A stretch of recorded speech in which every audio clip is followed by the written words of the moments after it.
बारू टच हो तू ढेर जाना करो सबका आज कली रहतारू गच हो कहीं ना कहीं तू बारू टच हो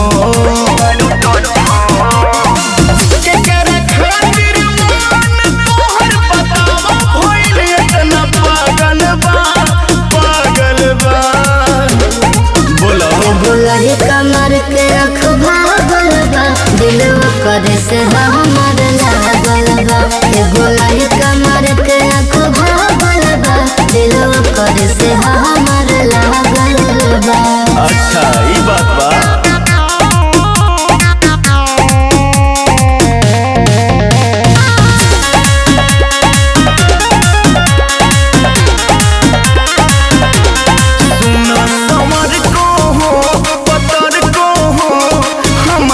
कहीं बिसरावेलू तमन्ना टहकोता लहकोता आगे करे जा में धरावेलू जरा चाहे कुछ करो तहरा से बातें स्मार्ट हो अच्छा मेरे वाला रख खत बात हो देखावत होई तू का जनमू नमक के तोहरा छाते तोहर दागल बा सुनो एगो लही कमर के रख भागल बा दिल पर से हमर लागल बा एगो लही कमर के रख भागल बा दिल पर से हमर लागल बा।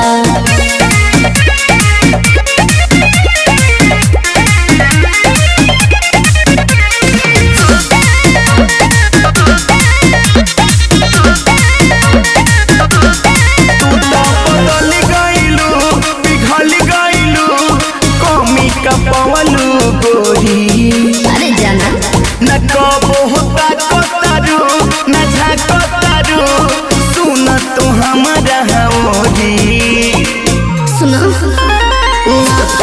गलती हमार हो दूसरा से प्यार हो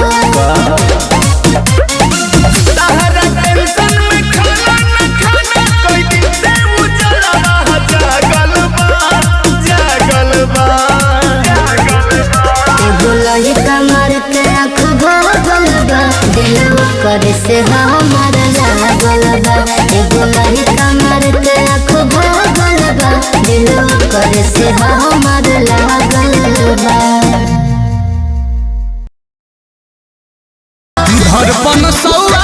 बोल जाके नौआ चली रंग दहली हमार होवे गौआ धड़पन सौआ बोल जाके नौआ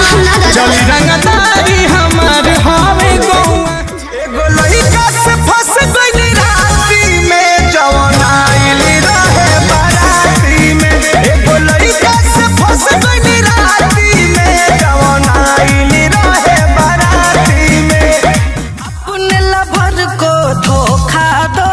अब मुझे भी डार्लिंग मौका दो और अपने लवर को धोखा दो मुझे भी डार्लिंग मौका दो को चुम्मा तू हमका उधार दो चाहे मार दो बाकी आशिक के पीछे बाजार दो चाहे मार दो कहाँ से हुनर लइलू हो दिलवा तोड़े के कहाँ से हुनर लइलू हो